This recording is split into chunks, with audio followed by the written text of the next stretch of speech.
Hi, welcome to Cooking with BFit. I'm your host, Josh McGlynn.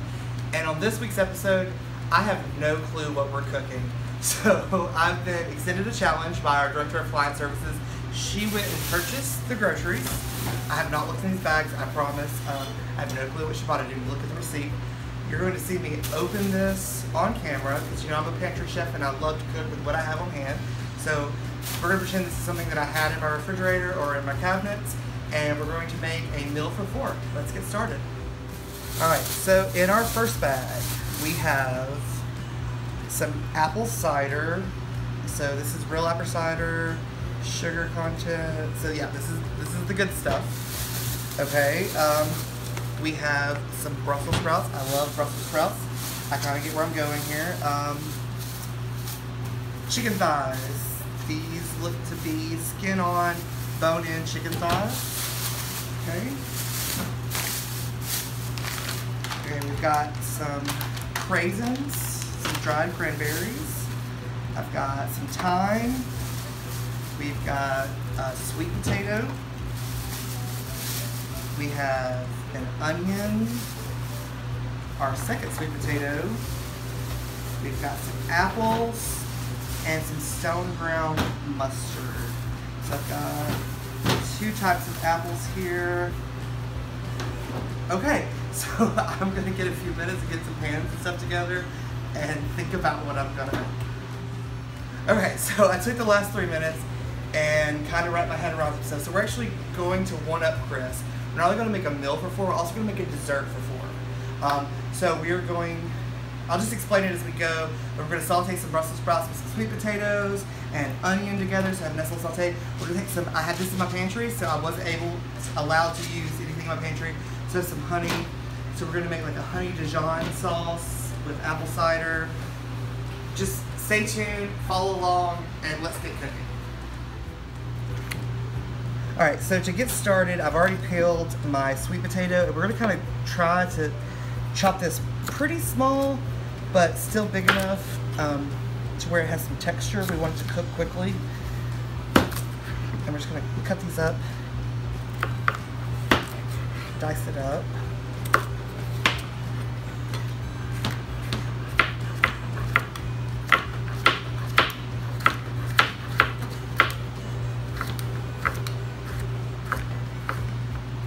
And then for our Brussels sprouts, which you want to always make sure with your Brussels sprouts, especially when you have really large Brussels sprouts, you want to look at the leaves and peel off any discolored leaves. They're not going to be tasty.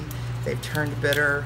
So just kind of peel off until you get to this nice bright green color here. So we'll come back once I get all this chopped up in the bowl. Alright, so I have my Brussels sprouts, my onions, and my sweet potato. I just quartered my Brussels sprouts, diced everything up, kept the onions kind of big. I'm going to add some olive oil to this, probably about 2 to 3 tablespoons. Then we're going to get that toss, and coat it really well. We're going to add some garlic powder, probably about a tablespoon or so. Add a little onion powder. About the same amount, about a teaspoon and a half. Get that good. And then we're going to take a little of our rosemary. A little bit more than that. So we're using dried rosemary and fresh thyme, so we're just going to use about a tablespoon of rosemary. I'm just going to give this a good toss. And we're going to take, probably should have had this open, there we go, our thyme, and do a couple of stems of thyme in here. So I have a pan starting warming up on the stove. We're going to start sauteing them. Get a little bit of color on them, start the cooking process, and then we're going to transfer them to the oven and let them finish in the oven while we cook everything else on the stove. So I'm just going to give that a good toss, and we're going to come over here to the stove. Alright, so we're just going to add these to our pan. And normally I would tell you to space this out, don't kind of overcrowd the pan. we're just starting the cooking process now. We're gonna allow them, they're gonna get more color in the oven. So we're just gonna kind of start the cooking process here, kind of get the caramelization of the onions, sweat them down just a little bit, start softening those sweet potatoes. I've also got some water starting to come to boil for the orzo. And we're gonna give this a few minutes and we'll get started on our chicken. All right, so we have 4 skin on, bone in chicken thighs. I want these to be boneless, skinless, so we're just gonna take our knife and separate that skin away from the chicken. Just be careful, keep your knife flat. Just let the knife do the work, adding a little weight behind it. Side. So when you're taking a bone out of a chicken thigh, there's just that one bone here in the center. I always like to cut down the center first. Move that meat and then cut along the sides of the bone. Loosen it up a little bit. And find the cartridge right there. Cartilage, sorry, I can't talk. And then just rip it out normally.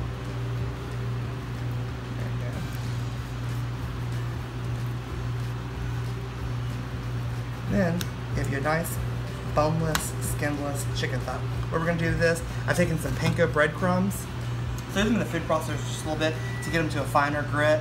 I've added some onion, garlic, rosemary, and thyme, the same seasonings that we used on our vegetables. We're going to rub our chicken with our Dijon sauce. Let's go ahead and do it. This one.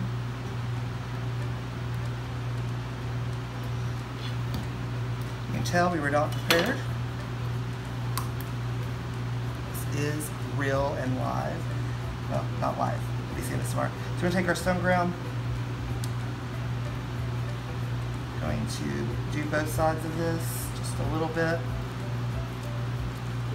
And we're going to take this in our breading. And we're just going to saute this on the stove, nice and crispy, in some olive oil. Okay, so I've got some water here that I've salted. We're going to add our orzo pots in here. And this is only going to take about 9 to 10 minutes. We're going to get our chicken. Once our pan's hot, we're going to get our chicken cooking. Alright, so our pan, we've got some oil in there. We've got a little olive oil. And we're just going to add in our chicken because we don't want to overcrowd it. Should be able to get all 4 in there. No problem. We're going to do these about 4 to 5 minutes per side until they're nice and crispy and golden brown and done through.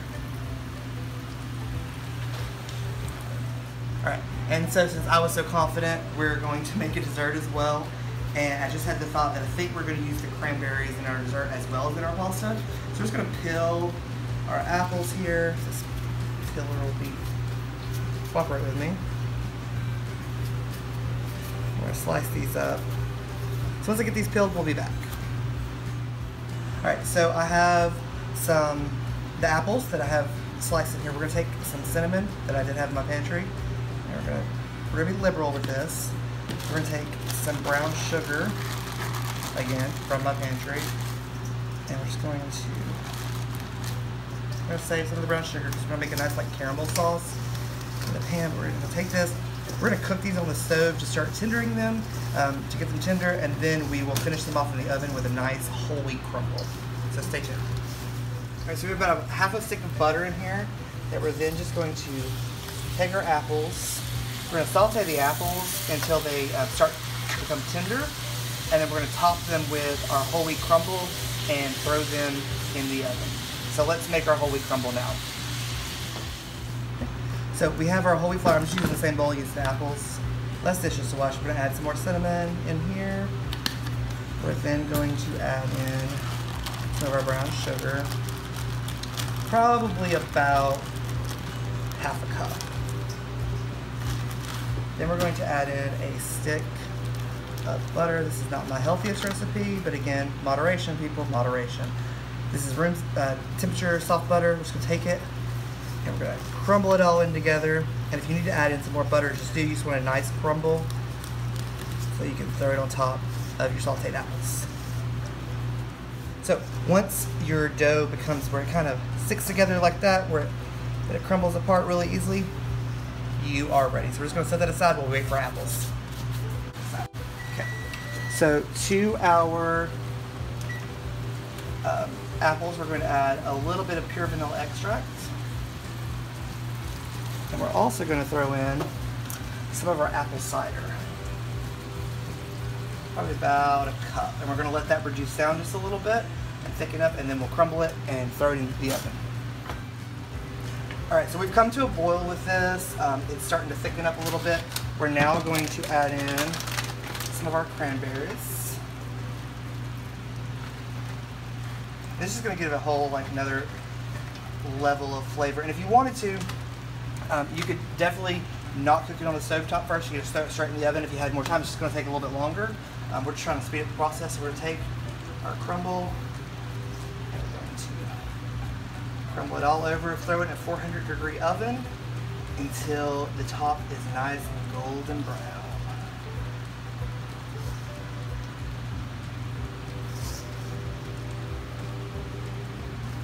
Now we're going to make a sauce. I've got 2 cups of apple cider here. We're just going to add to a hot pan. I'm going to be using that thyme again, that rosemary, just about half a teaspoon. We're going to use a little bit of our onion and garlic powder, just a little bit, we don't want a lot. And then we're going to add in some of our mustard again, about 2 tablespoons. And then we're going to add in about a tablespoon of honey. And we're just going to let this simmer and come to a boil and reduce down to about 1/3.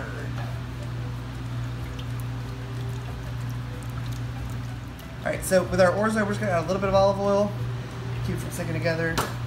We're going to season it with some salt and pepper, not a ton.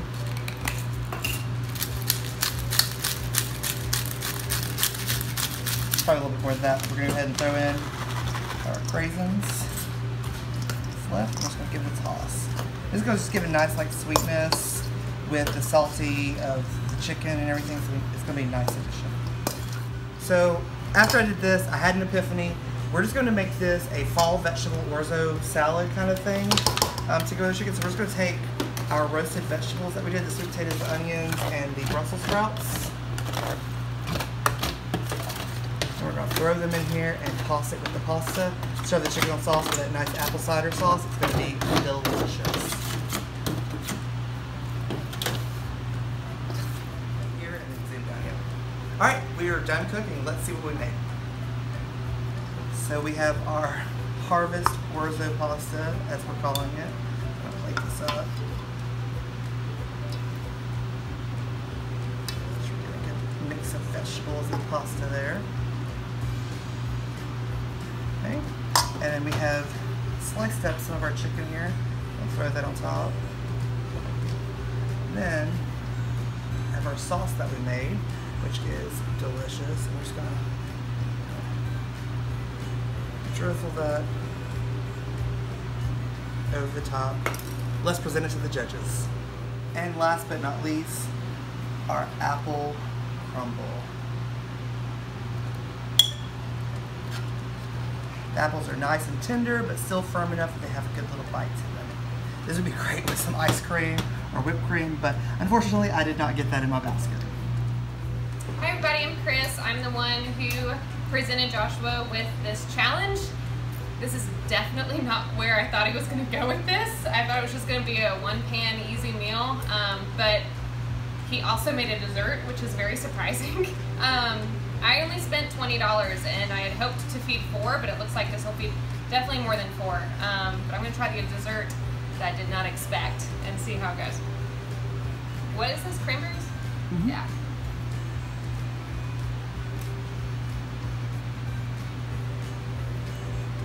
Yes, that's very good.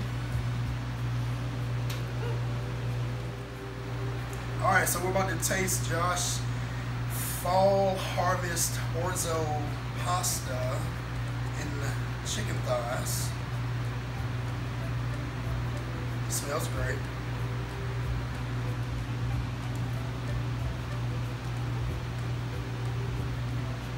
great. It's great.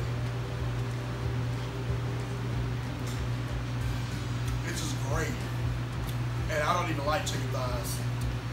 This is great. Doesn't even taste like a thigh. Well, thanks for tuning in to this episode of Cooking with BFed. Remember to follow us on Facebook at Birmingham AIDS Outreach or on our website at baobhm.org. Bye.